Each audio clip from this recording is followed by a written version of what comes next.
Sur ce trouble de stress post-traumatique qui est encore assez peu connu finalement. Oui, là on en a parlé un peu au retour des vétérans du Vietnam, et puis qui ont été traités pendant des années et des années. Et actuellement, après 35 ans, on se rend compte que les traitements qui ont été proposés ne sont pas très adéquats.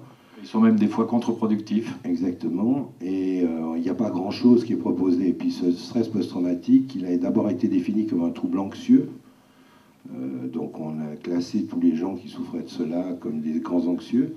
Et puis petit à petit, et en 2013, il est sorti une nouvelle classification américaine disant que c'était un trouble à part entière qui pouvait frapper aussi bien des gens qui étaient exposés directement à un traumatisme, mais aussi indirectement par les dires ou ce que les gens racontent, ou par des visions de ce qu'on voit à la télévision, etc. Qui peut être concerné par un trouble de stress post-traumatique? Tout le monde peut être concerné par la chose un jour ou l'autre?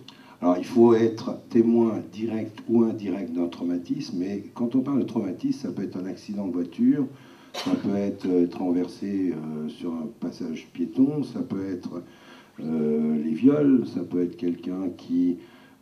aussi les travailleurs sociaux qui entendent toute la journée des récits assez sordides de personnes qui se sont fait agresser ou qui ont eu des problèmes d'abus et autres.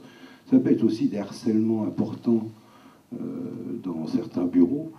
Donc c'est pas forcément une violence physique, et c'est pas forcément non plus des métiers spécifiques tels que, évidemment, il y a des métiers à risque comme les soldats, les pompiers, les conducteurs de train, avec les accidents de personnes qui arrivent fréquemment.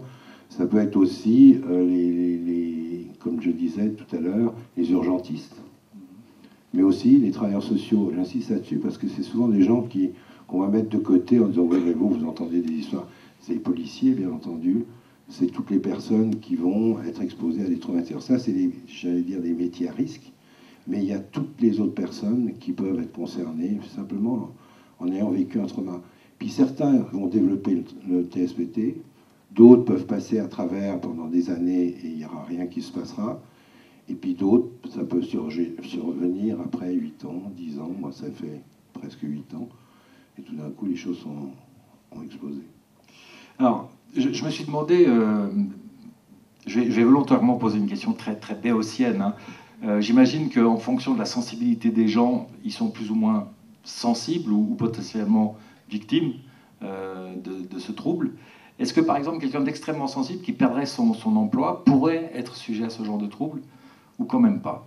Non, il faut tout de même la notion de traumatisme ou d'être exposé directement ou indirectement à un traumatisme. Une personne qui perd son travail qui est excessivement sensible peut être déprimée ou pas être bien, mais on ne va pas pouvoir classer une personne comme ça sous le terme de TSPT. Il y a des critères bien précis pour poser un diagnostic. Je pense qu'on y reviendra. Donc c'est pas simplement je suis choqué à la suite d'un événement qui m'est arrivé.